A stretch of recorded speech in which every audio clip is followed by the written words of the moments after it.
जोरदार तालियों के साथ में एक बार स्वागत करते हैं और एक बहुत ही जबरदस्त चर्चा रहने वाली है। सर, आज के हमारे इस कार्यक्रम का नाम है प्रवासी राजस्थान समिट। तो इतने सारे लोगों को आपने सुना, ये राजस्थान की माटी की खुशबू को आपने भी महसूस किया होगा इसी मंच से। सबसे पहले उसके बारे में आप क्या कहना चाहेंगे?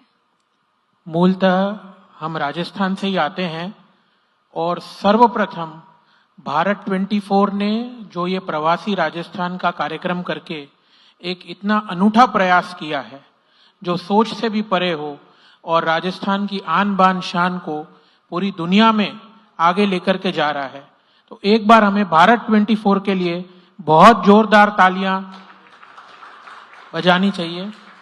राजस्थान के जो पत्थर हैं वो पूरे देश में इमारतों को सजा रहे हैं। हमारे जयपुर के जो रत्न हैं वो पूरे विश्व में नारी शक्ति के गहने बन रहे हैं और राजस्थान के जो उद्योगपति हैं वो पूरे विश्व की आर्थिक महाशक्ति बन रहे हैं। तो इससे बड़ा योगदान राजस्थान का पूरे विश्व में क्या हो सकता है? सर, वैसे तो देश की माटी की बात होती है, लेकिन क्योंकि अब आपने जिक्र किया राजस्थान की माटी का, तो राजस्थान की माटी में ऐसा क्या है कि परिश्रम से कभी पीछे नहीं हटते और चाहे कोई भी मुश्किल आए उस मुश्किल का डटकर सामना करते हैं? क्या अलग बनाता है राजस्थान की मिट्टी में? ऐसा क्या है कि देश दुनिया में राजस्थान के लोगों को अलग बनाता है? जैसे कि सभी का ये कहना और मानना है कि परिश्रम ये हर राजस्थानी के खून में होता है, उसी प्रकार जब संसाधनों की उपलब्धता में कमी हो तो आदमी रास्ते खोजता है। राजस्थान में हम जिस मरुभूमि की बात करते हैं, जहां की धूप की हम बात करते हैं, वो धूप आज विश्व में ऊर्जा का सबसे बड़ा स्रोत बन रही है। राजस्थान में जिस प्रकार से हम लोगों के परिश्रम की बात करते हैं, तो आप देखिए कि विश्व के 100 सर्व आर्थिक महापुरुषों में से 60 पुरुष भारत के राजस्थान से आते हैं। तो परिश्रम, सादगी और विकट परिस्थितियों में भी डटकर और प्रबलता से सामना करना ये राजस्थानियों की पहचान रही है और जिससे भारत को बहुत अच्छी आर्थिक गति प्राप्त हुई है। सर, अब बात करते हैं आपकी प्रोफेशनल जर्नी की। आज आप इस मुकाम पर हैं कि बहुत सारे ऐसे युवा हैं जो आपसे कुछ सीखना चाहते हैं। तो मैं एक तो जानना चाहती हूँ कि आपका सफर कैसा रहा, और दूसरा ये जो राजस्थानी वैल्यूज हैं आपकी जर्नी में, इन्होंने आपको किस तरीके से शेप किया? तो सर्वप्रथम राजस्थानी जो वैल्यूज है उसके दो प्रमुख नींव रहती है। एक तो है अतिथि देवो भव और दूसरा है व्यवहार में प्रभाव कुशलता। कैसे भी परिस्थिति हो, मेरा हर युवा को यही संदेश रहता है कि अपना लक्ष्य निर्धारित रखो। कितनी भी विकट परिस्थिति हो, कितनी भी जटिल परेशानी हो, अपने लक्ष्य से नहीं भटकना चाहिए। हमारे जीवन के कार्य सफर में भी बहुत सारी चुनौतियों का हमने सामना किया। हर बार अनुकूलता नहीं होती थी, लेकिन अनुकूलता नहीं होने के कारण परेशान होने के बजाय अनुकूलता में प्रतिकूलता खोजना और अपने आप को उसमें कैसे कंफर्टेबल रखना कि आप अपने लक्ष्य को प्राप्त करो, इसके ऊपर आज के युवा को फोकस करना चाहिए।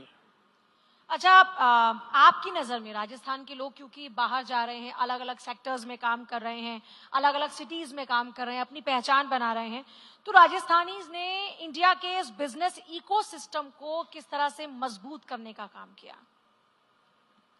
मारवाड़ और मेवाड़ से लेके मुंबई तक और शेखावटी और सांगानेर से लेके सिंगापुर तक राजस्थानियों ने अपना ऐसा डंका बजाया है कि आज राजस्थान एक इतना बड़ा मार्केट प्लेस बन गया है कि आपको मैं बता दूं कि 83,000 करोड़ का सालाना निर्यात एक्सपोर्ट होता है, वो सिर्फ एकमात्र राजस्थान से होता है।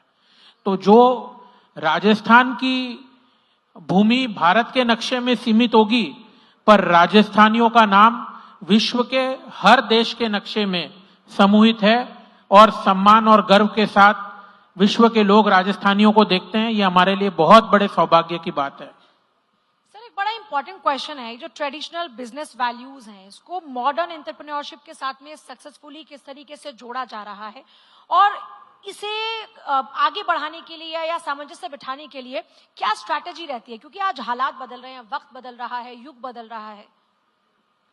आजकल के जितने भी एमबीए की कॉलेजेस हैं पोस्ट ग्रेजुएट की, वहां पे कोर्स चला है family business management. Family business management, इसकी जो नींव है ये हमारे राजस्थान से आती है। तो आप समझ सकते हैं कि राजस्थान के जो युवाओं की और जो हमारे बड़े बुजुर्गों की वैल्यू सिस्टम इतनी मजबूत रही है कि बड़ी बड़ी मैनेजमेंट कॉलेज भी इसको एक कोर्स की तरह पे आगे बढ़ा रही है। और जिस प्रकार से विकसितीकरण हुआ है, देश और दुनिया आगे बढ़ रही है, इसमें भी बदलाव की जरूरत है। बदलाव एकमात्र ऐसा पर्याय है जो बदलता रहता है और सदैव रहता है। तो राजस्थानी जो विचारधारा है ये युवाओं में होनी बहुत आवश्यक है और आवश्यकता के साथ साथ में व्यापारी वर्ग के अंदर में इसको आगे बढ़ाने की और भी बहुत तेजी से जरूरत है। अच्छा सर, थोड़ा माइंडसेट बदला है। वो 3 इडियट देखकर बच्चों को समझ में आया कि जो आपका मन करे, जो आपका पैशन है उसको फॉलो करो। और आप कह रहे हैं कि जो अपना फैमिली बिजनेस है उसके मैनेजमेंट को भी आजकल सिखाया जा रहा है। तो आप युवाओं से क्या कहना चाहेंगे, क्या चूज करना चाहिए? पैशन चूज करें या अपना जो उनके माता पिता ने, उनके बड़े बुजुर्गों ने जो बड़ी मेहनत से, कड़ी मेहनत से व्यापार खड़ा किया उसको संभालना चाहिए? युवाओं को जो उनके मन को अच्छा लगे और जिसको वो सम्मान रूप से अपना लक्ष्य कह सके उसे चूज करना चाहिए। लेकिन एक बात जो हमें जेसी सर ने हमेशा कही है और हमने उनकी सुनी है कि युवाओं को डिसिप्लिन में रहना बहुत जरूरी है। ये बात एक ऐसी बात है कि जब तक हम खुद डिसिप्लिन में नहीं रहेंगे तब तक ना ही हम हमारे लक्ष्य को प्राप्त कर पाएंगे, ना ही हम हमारे सोच के ऊपर कुछ प्राप्ति हासिल कर पाएंगे। तो सभी युवाओं को डिसिप्लिन रहने की सर्वाधिक आवश्यकता है। क्या खूबसूरत बात आपने कही कि पैशन को फॉलो करना हो या अपने पारिवारिक व्यापार को आगे बढ़ाना हो, सबसे इंपॉर्टेंट होता है डिसिप्लिन। इस बात के लिए एक बार जोरदार तालियां हो जाए आप सब लोगों की तरफ से। हमने कहा था आपको बहुत सारी बातें आपको सीखने को मिलेंगी। हमारे साथ जो खास मेहमान जुड़ रहे हैं उनकी तो बहुत सारी बातें आपने जानी सुनी, लेकिन मुझे लगता है जेसी सर आपके ऊपर एक किताब आनी चाहिए। वो जेसी शो हमने जो किया था वो थोड़ा कम रह गया और जानना है अभी अब अपने आप में एक किताब है। अच्छा सर, हर किसी के प्रोफेशनल एक्सपीरियंस में आप किसी न किसी से इंस्पायर होते हैं बेसिकली, क्योंकि आप खुद राजस्थान से बिलोंग करते हैं। तो राजस्थानी एंटरप्रेन्योर की हम जब बात करते हैं, बिजनेस लीडर्स की बात करते हैं, तो आपको कभी किसी ने इंस्पायर किया क्या? वैसे पारिवारिक रूप में जब से हम छोटे रहे, हमारा जीवन काल आगे बढ़ा, हमारे स्वर्गीय दादाजी स्वर्गीय श्री ओम प्रकाश जी खेतान, जो अपने आप में एक बहुत बड़े इंडस्ट्रियलिस्ट रहे हैं, उनसे हम बहुत प्रभावित और प्रकाशित हुए हैं। और उन्होंने ही हमें समझाया कि कितनी भी विकट परिस्थितियां आए, अपने लक्ष्य से कभी मत भटको, अपने लक्ष्य को निर्धारित रखो।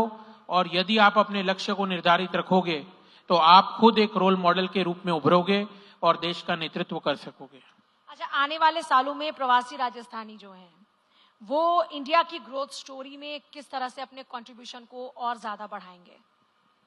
प्रवासी राजस्थानी जो है वो ऑलरेडी आज भी भारत को विकसित भारत और आत्मनिर्भर भारत बनाने के लिए बहुत ही अनूठा प्रयास कर रहे हैं हर क्षेत्र में। आगे जाकर के हमें ये देखना होगा कि भारत आज के दिन सबसे बड़ा युवा देश है और ये जो युवा देश और युवा शक्ति है, इसमें राजस्थान का युवा और भारत का सभी युवा भारत को आत्मनिर्भर भारत 2047 से पूर्व भी जो हमारे परम आदरणीय प्रधानमंत्री का स्वप्न है वो साकार करने में पूरी दमखम लगा देगा और इसे अचीव करने में पूरा काम करेगा। इससे मैं पूरी तरीके से कन्विंस्ड हूं। अच्छा, हमारे बीच में ये एक यंग जनरेशन भी है, हम उन्हें जेन ज़ी कहते हैं। इनके भी सर कुछ सवाल हैं आपसे, ये भी आपसे कुछ सीखना चाहते हैं, जानना चाहते हैं। बिल्कुल, मेरा सौभाग्य है। तो मैं चाहूंगी कि उनसे भी जो उनके सवाल हैं वो पूछे जाएं। Mic please.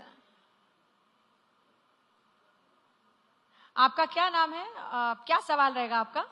जी नमस्ते अक्षत खेतान जी। मेरा नाम जायन लकड़ावाला है और मैं रिप्रेजेंट करता हूं श्री राजस्थानी सेवा संघ लॉ कॉलेज जो अंधेरी में बेस्ड है। तो मेरा सवाल आपसे ये है क्योंकि हमारे काफ़ी सारे स्टूडेंट्स हैं एंड लॉ के जो है इट्स अक्रॉस जनरेशन्स, तो ना कि सिर्फ जेन जी बल्कि मिलेनियल्स भी हैं और काफ़ी सारे दूसरे क्षेत्रों से भी है जो लॉ को एक एज अ करियर देखते हैं। तो आपको क्या लगता है कि हमें किस चीज़ में कंसंट्रेट करना चाहिए, बिकॉज अभी जो है कि आर्टिफिशियल इंटेलिजेंस एक अपकमिंग फील्ड है, या फिर टेक है, या मैन्युफैक्चरिंग है, और हमारा योगदान कैसा रहना चाहिए जबकि हम महाराष्ट्र और गुजरात और राजस्थान जैसे क्षेत्रों में ताकि हम अव्वल आ सके। कानून एक ऐसा विषय है जो हर व्यक्ति के निजी और शारीरिक जीवन में आना जरूरी है। देश में अगर हमें देश को विकसित भारत बनाना है, आत्मनिर्भर भारत बनाना है, तो कानून का अपना एक अलग ही इसमें रोल है। युवाओं को स्वयं डिसिप्लिन्ड और कानून को किस प्रकार से और सुगम और सरल आम नागरिकों तक पहुंचाया जा सके, इसमें एक अनूठा पहल करना चाहिए।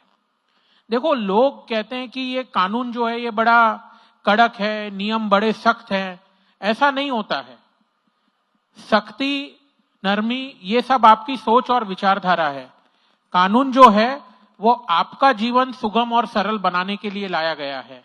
और देश के युवाओं से, चाहे वो जैन जी हो, मिलेनियल हो, और चाहे देश के किसी भी नागरिक से मेरी एक ही रिक्वेस्ट रहती है कि वो अपने जीवन में कानून को उतारे और आम लोगों तक, जो एक देश का गांव, गरीब, किसान में रहने का वर्ग है, जहां पे आज भी लीगल सिस्टम नहीं पहुंचा है, वहां किस प्रकार से, जिस प्रकार हमारे मेघवाल जी ने बताया कि ऑल्टरनेट डिस्प्यूट रेजोल्यूशन, तो किस प्रकार से ऐसी गतिविधियां पहुंचे, इसके ऊपर सकारात्मक काम करना चाहिए। और किसी का कोई सवाल? Ma'am, I have one question. Ji. I'm Professor Shilpi from SPDT College, MBA College. So my students and I, we had a question. What makes Rajasthani a #1 entrepreneur? Because even I am from Rajasthan. So I wanted to know what is it that makes us a better entrepreneur and a #1 entrepreneur? मैं आपका जवाब हिंदी में देता हूं। आपके सवाल में आपने आपका जवाब दे दिया कि देयर इज नो शॉर्टकट। जीवन में आपको अगर नंबर 1 पहुंचना है, नंबर 1 बनना है, तो कोई बाईपास और कोई शॉर्टकट नहीं होता है।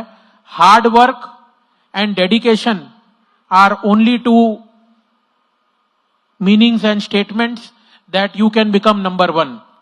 एंड हर राजस्थानी इस चीज को समझता है, अपनाता है और इसी के द्वारा अपना जीवन का निर्वाह करता है। इसीलिए वो आज देश और दुनिया में सबसे आगे और अधिक ताकतवर बन रहा है। किसी और का कोई क्वेश्चन? कोई और सवाल पूछना चाहता है? हाँ, पूछिए।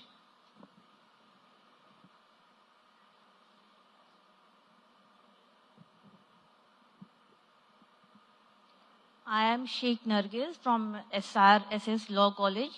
So I am a teacher. So I just want to ask, can AI replace the teacher? Because teachers are the nation's builder. ठीक है, तो टीचर एक वो जो बच्चे को डॉक्टर, इंजीनियर, yes, तो AI is like updating technology which more of the students are using it now. So I just want to get the answer. Artificial intelligence जो है वो ease of living, ease of doing business और ease of thinking जरूर ला सकता है और लाएगा, परंतु हम सोचे कि AI can replace human mind, ये बिल्कुल ना कभी हुआ था, ना हुआ है, ना कभी होगा। जिस वक्त सॉफ्टवेयर आया, जिस वक्त Y2K का युग बना और अब सॉफ्टवेयर आ गया, उस वक्त सबने सोच लिया कि अभी तो कंप्यूटर आ गए हैं, अब नौकरियां खत्म हो जाएगी, अब लोगों को काम नहीं मिलेगा, अब सब कुछ एवरीथिंग विल बी रिप्लेस्ड। पर ऐसा हुआ नहीं। वैसे ही AI will definitely have significant interference and involvement in our life and career, but it cannot replace human mind. और भारत की जो शिक्षक है, जैसे आप है, उनको तो बिल्कुल एआई रिप्लेस नहीं कर सकता, क्योंकि आप जो ज्ञान देते हैं उसके साथ में जो वैल्यू सिस्टम लोगों को देते हैं वो आप ही दे सकते हैं, वो कोई एआई नहीं दे सकता है। क्या बात है। मतलब ये समझने को मिलता है कि जिन भी लोगों को ये डर लगता है कि एआई ह्यूमंस को रिप्लेस कर सकता है, उनकी नौकरियों के लिए खतरा है, उनके भविष्य के लिए खतरा है, तो तकनीकी युग में तकनीक के साथ सामंजस्य स्थापित करके आप अपने आप को और ज्यादा सशक्त बना सकते हैं। बिल्कुल बिल्कुल। किसी का और कोई क्वेश्चन? किसी का है क्वेश्चन? कोई दिमाग में सवाल नहीं है किसी के? अच्छा, माइक अगर उधर है तो मैं जो युवा बैठे हैं उनसे ये जानना चाहती हूँ कि क्या सीखा आपने? आप में से कोई ये बताना चाहेगा आज क्या सीखा, आज क्या घर लेकर जा रहे हैं? इतना समय आप लोग यहाँ पर दे रहे हैं तो कुछ तो सीखा होगा। है किसी के पास कोई जवाब? नहीं है? चलिए, अच्छा है, हाँ माइक दीजिएगा प्लीज।